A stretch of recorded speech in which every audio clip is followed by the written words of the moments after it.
Kidnap করে নিয়ে যাচ্ছে এরা। বোতলবাড়ি স্ট্যান্ডে ওখানে একটা কাজ করছিল দোকানে নিজের, সেখান থেকে কিছু লোক এসে তাকে ওখান থেকে উঠে নিয়ে চলে যায়। এটা ঠিক হয়নি, আমার যেটা মন বলছে এটা ঠিক হয়নি। আইনের মাধ্যমে যদি কাজটা হতো তো বেশি ভালো হতো। এক যুবককে চ্যাংদোলা করে গাড়িতে তুলে নিয়ে যাওয়ার অভিযোগ উঠলো। একেবারেই সেই ছবি ইতিমধ্যে সোশ্যাল মিডিয়াতে ভাইরাল।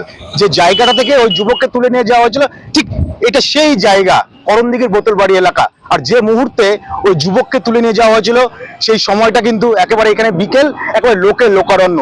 রায়গঞ্জ থানার জগদীশপুর গ্রাম পঞ্চায়েতের বাসিন্দা আনোয়ারুল আলমের কয়েক বছর আগে বিহারের কাচনা থানার কুচিডাঙ্গি এলাকার বাসিন্দা মুসা আলীর মেয়ে রেশমা খাতুনের সঙ্গে বিয়ে হয়।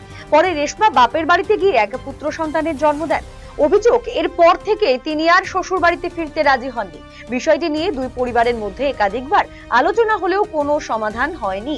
খোরপোশের টাকার অঙ্ক নিয়েও দুপক্ষের মধ্যে প্রায় 2 লক্ষ টাকা নিয়ে মতবিরোধ তৈরি হয়েছিল বলে দাবি পরিবারের। এদিকে প্রায় 15 দিন আগে আনোয়ারুলের দ্বিতীয় বিয়ে দেন তার পরিবারের সদস্যরা বলে অভিযোগ। এরপরেই 14 জুলাই বিকেলে বিহার থেকে একটি টাটা সুমো নিয়ে বোতলবাড়িতে এসে কয়েকজন ব্যক্তি আনোয়ারুলকে তার স্টিল গ্রিলের দোকান থেকে জোর করে তুলে নিয়ে যায়। প্রত্যক্ষদর্শীদের দাবি, ঘটনাস্থলে বহু মানুষ উপস্থিত থাকলেও এত দ্রুত ঘটনাটি ঘটে যে কেউ বাধা দেওয়ার সুযোগ পাননি। অভিযোগ, আনোয়ারুলকে পাঁচাগোলা করে গাড়ির জানলার ফাঁক দিয়ে ভেতরে ঢুকিয়ে দ্রুত সেখান থেকে পালিয়ে যায় অভিযুক্তরা। এই ঘটনার ভিডিওই বর্তমানে সামাজিক মাধ্যমে ব্যাপকভাবে ছড়িয়ে পড়েছে। অপহৃতের আত্মীয় মোহাম্মদ শাহনওয়াজ বলেন, স্বামী স্ত্রীর বিবাদ নিয়ে দুই পরিবারের মধ্যে আলোচনা চলছিল। আচমকাই শ্বশুরবাড়ির লোকজন এসে ওকে তুলে নিয়ে যায়। 3 দিন কেটে গেলেও ওর কোনো খোঁজ পাওয়া যাচ্ছে না। পুলিশ তদন্ত করছে বলে আমাদের আশ্বাস দিয়েছে।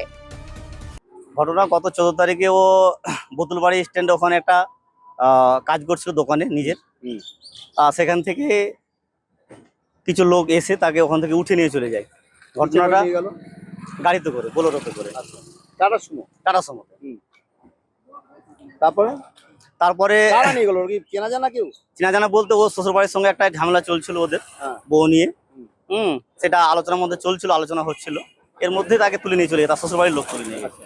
তারপর খোঁজ পাওয়া যায়নি না, তারপরে আমি শুনলাম যে থানাতে অভিযোগ করা হয়েছে, কিন্তু এখনো 3 দিন থেকে কোনো খোঁজ খবর পাওয়া যাচ্ছে না।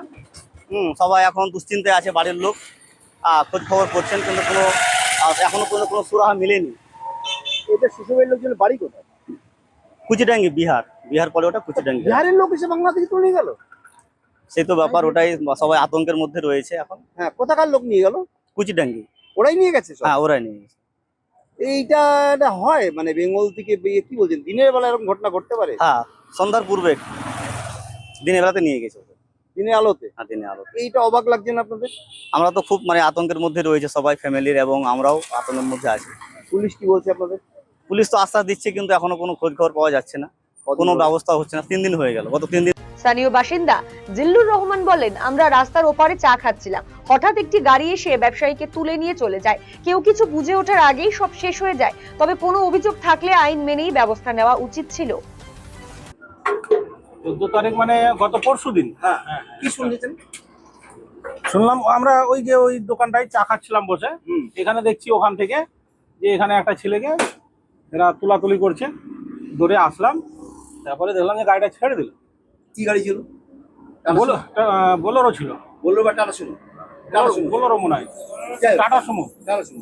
তো গাড়িটা ছিল, চলে গেল। তারপরে এখানে অনেক লোকজন আসলো, তাদের শুনলাম যে নাকি ওর ওয়াইফ এসেছিল, আরো 2-4 জন লোক নিয়ে এসেছিল। ওদের কি সাংসারিক ব্যাপার ছিল, যে ছেলেটাকে তুলে নিয়ে যেত, এটাই শুনলাম। এরকম করে কি তুলে নিয়ে যেতে পারে? আইন কি বলছে? দেখেন, আইনে এখন আমরা সবাই যখন দেশে বাস করছি, আইনকে তো আগে রাখতেই হবে, আইনের বাইরে কেউ নাই। এটা ঠিক হয়নি, আমার যেটা মন বলছে এটা ঠিক হয়নি। আইনের মাধ্যমে যদি কাজটা হতো তো বেশি ভালো হতো। এটা জবরদস্তি করে নিয়ে যাওয়াটা ঠিক হয়নি, এটা তো অন্য একটা ম্যাটার হয়ে গেছে না। ঘটনার ভিডিও ভাইরাল হওয়ার পর সামাজিক মাধ্যমে যেমন নানান প্রতিক্রিয়া দেখা যাচ্ছে, তেমনি এলাকায় উঠছে আইন শৃঙ্খলা নিয়ে প্রশ্ন। অভিযোগ থাকলে আইনি পথে না গিয়ে কেন একজনকে প্রকাশ্যে তুলে নিয়ে যাওয়া হলো, সেই প্রশ্নের উত্তর এখনো মেলেনি। তবে করণদিঘি থানার পুলিশ জানিয়েছে, লিখিত অভিযোগের ভিত্তিতে ঘটনার তদন্ত শুরু হয়েছে এবং নিখোঁজ আনোয়ারুল আলমের সন্ধানে তল্লাশি চালানো হচ্ছে। স্থানীয়রা যেটা জানাচ্ছেন যে একটি বিহারের নাম্বার প্লেট ওয়ালা গাড়ি, সেই গাড়িতে করে কিন্তু সেই যুবককে নিয়ে যাওয়া হয়েছিল। পরিবারের লোক যেটা জানাচ্ছেন যে দাম্পত্য কলহের জেরেই সেই যুবককে তার শ্বশুর বাড়ির লোক অপহরণ করেছে। কিন্তু একজন যুবককে যেভাবে তুলে নিয়ে যাওয়া হলো সেটা কতটা আইনযোগ্য, ঠিক এই যে দোকান, সেই দোকানে ওই মুহূর্তে যুবক কাজ করছিলেন, সেখান থেকে কিন্তু যুবককে তুলে নিয়ে যাওয়া হয়েছে। পরিবারের লোক হন্যে হয়ে সেই যুবককে খুঁজছে। ইতিমধ্যেই তারা করণদিঘি থানাতে অভিযোগ দায়ের করেছেন। এখন দেখার এই ঘটনায় করণদিঘি থানার পুলিশ কি পদক্ষেপ নেয়। করণদিঘি থেকে সুমন রায়, RCTV সংবাদ। আমাদের এই ক্লিনিকে সমস্ত রকম দাঁতের চিকিৎসা করা হয়, যেমন দাঁত তোলা, RCT, দাঁত বাঁধানো, দাঁতের ফিলিং এবং আরো বিভিন্ন রকম সমস্ত রকম আধুনিক পরিষেবা এখানে দাঁতের দেওয়া হয়। রায়গঞ্জ তথা উত্তর দিনাজপুর জেলার প্রখ্যাত দন্ত চিকিৎসক কালিদাস সাহার দন্তসাথী এখন আরো আধুনিক ও উন্নত মানের পরিষেবা নিয়ে এসেছে সকলের জন্য। অত্যাধুনিক টেকনোলজি নির্ভর এই সুপরিচিত অ্যাডভান্স ডেন্টাল ক্লিনিকে এখন নিয়মিত বসছেন ডক্টর কালিদাস সাহা ও ডক্টর অরিত্র সাহা। অ্যাপয়েন্টমেন্টের ভিত্তিতে বসছেন ডক্টর অর্ণব সাহা ও ডক্টর অঙ্কিতা পাল সাহা। তাই দাঁতের যে কোনো ছোট বড় সমস্যার সমাধানে আজই আসুন দন্তসাথী, রায়গঞ্জ উকিলপাড়া, রামকৃষ্ণ আশ্রম ও মার্চেন্ট ক্লাব মাঠের সন্নিকটে। বিকেলে কিছু ফ্রেন্ডসরা আসছে, তো বিকেলের খাবারটা একটু এক্সট্রা। এক্সট্রা? আজকাল মার্কেটে কিচ্ছু এক্সট্রা পাওয়া যায় না। কে বললো? এসি কিনলে পাবেন এক্সট্রা 5টা এক্সট্রা অফার্স। ক্যাশব্যাক অফার এখন 5,000 নয়, 6,000 টাকা, 1,000 টাকার এক্সট্রা, 0 ডাউন পেমেন্ট, আর পুরনো এসিতে 10,000 টাকা এক্সচেঞ্জ অফার শুধুমাত্র খোসলা ইলেকট্রনিক্সে। আজই চলে আসুন খোসলা ইলেকট্রনিক্স, আমাদের নিজেদের দোকান।